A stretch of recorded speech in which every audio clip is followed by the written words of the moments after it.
Olá, meu nome é Joás Menezes e esse é o podcast do canal Teologia Hoje no YouTube. Eu convido você para tomar mais um café com a Bíblia.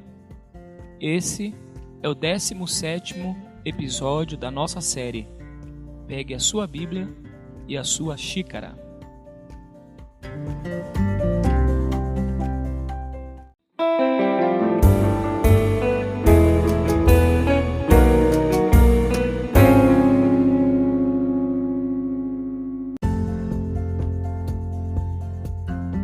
Confesso a vocês que o meu desejo hoje seria iniciar um ciclo de reflexões a partir de uma só passagem do Novo Testamento, mas que tem riquíssimas mensagens.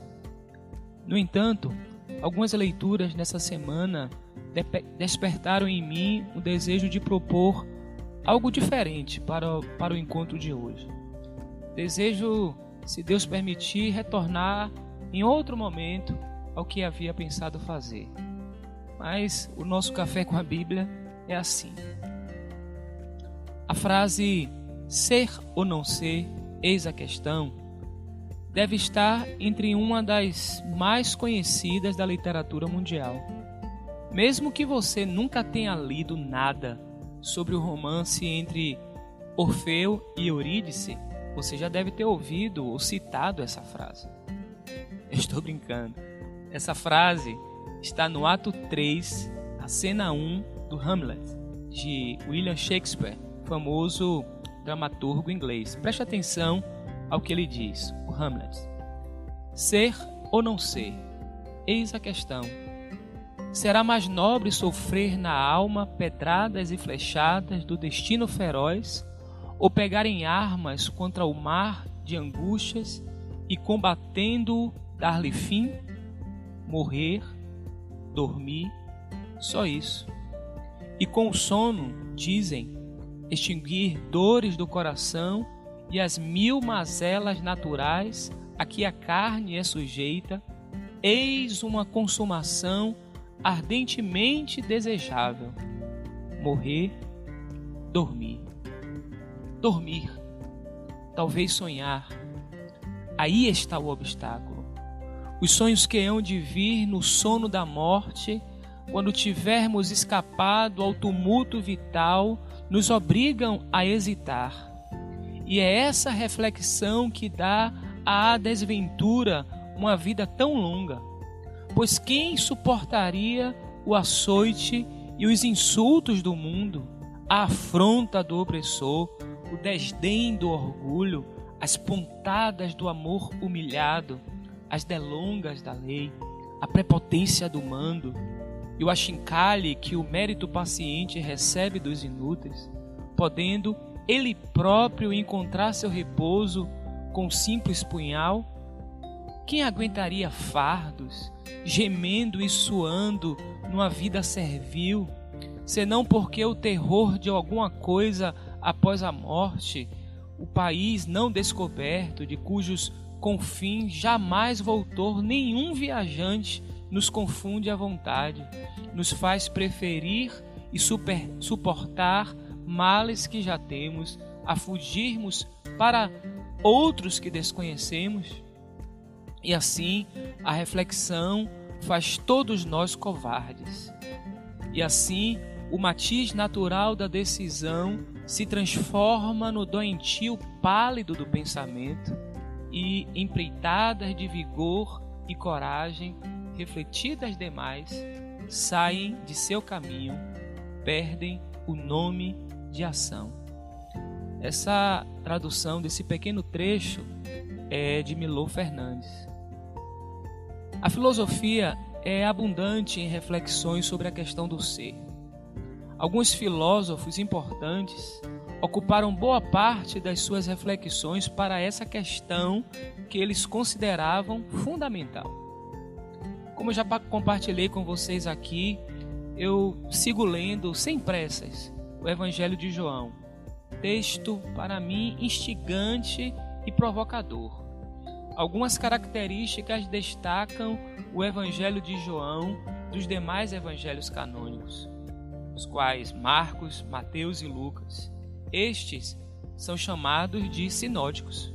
João, não.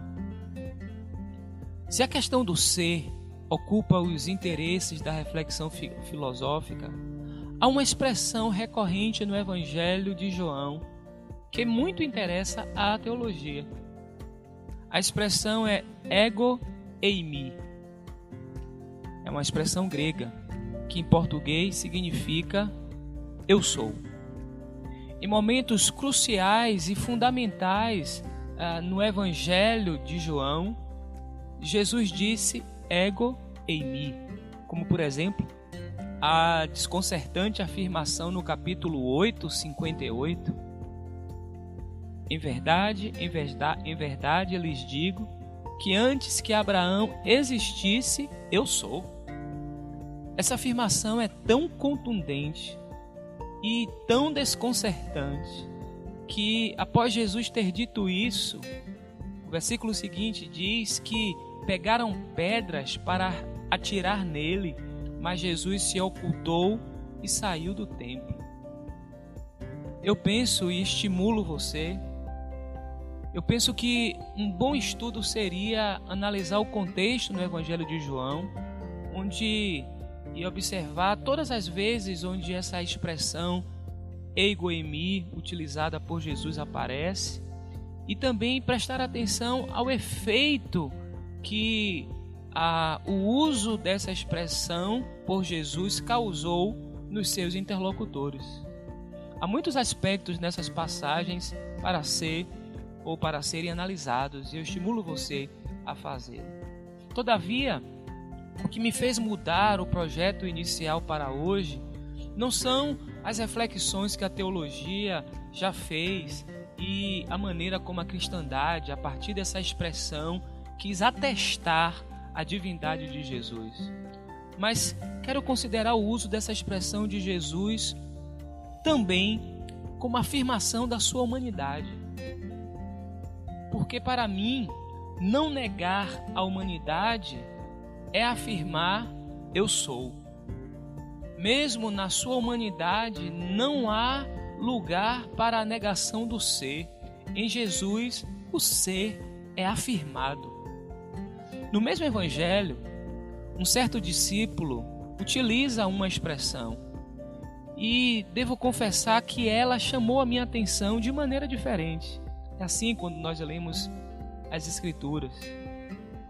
Esse discípulo disse uk eimi. É a expressão grega que em português significa não sou. Uk, não. Eimi, sou. E quem usou essa expressão foi Pedro. Mas a tentação de Pedro é a nossa, a de negar o ser. Temos muitos motivos para, diferente de Jesus que afirmava o ser, agirmos nas sendas do não ser, mesmo quando estamos aquecidos com a fogueira dos que estão insultando Jesus, que é o que aconteceu com Pedro, e você pode acompanhar no capítulo 18 do Evangelho de João. Mesmo quando estamos aquecidos com a fogueira dos que estão insultando Jesus, dizemos não sou.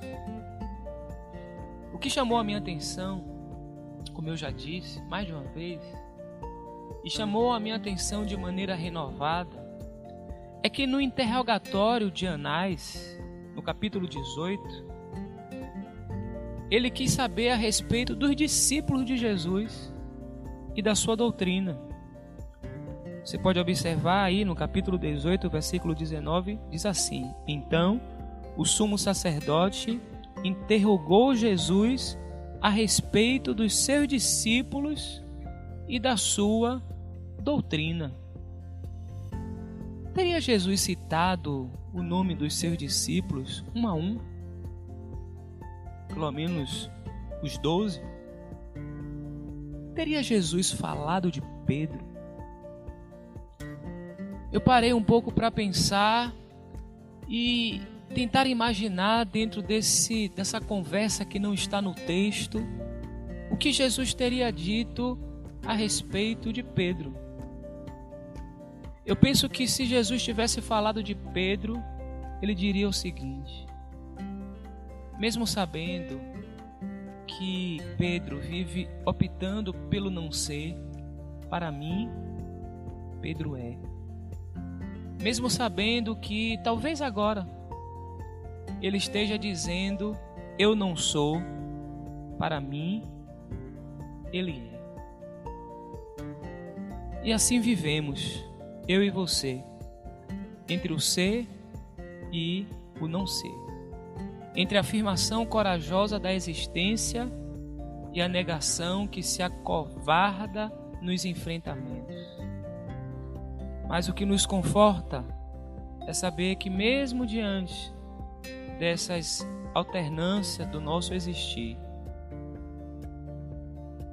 para Jesus, mesmo quando nós insistimos em dizer não sou, Ele sempre dirá: para mim, Ele é. Se a mensagem desse podcast foi importante para você, eu quero lhe pedir algumas coisas. A primeira, compartilhe esse link com seus familiares e amigos. A segunda, caso não tenha podido escutar os episódios anteriores, visite nosso arquivo e acesse para escutá-los. A terceira, assine o nosso podcast nas plataformas Spotify, Deezer, Google Cast, Apple Cast e tantas outras. Por fim, assine também, caso ainda não seja assinante, o nosso canal no YouTube. Basta acessar www.youtube.com/teologia hoje. Meu desejo é que a bênção do Eterno, que enriquece, que não acrescenta dores, esteja sobre a sua vida, dos seus familiares e amigos, por Cristo Jesus, nosso Senhor. Amém. Até o próximo Café com a Bíblia.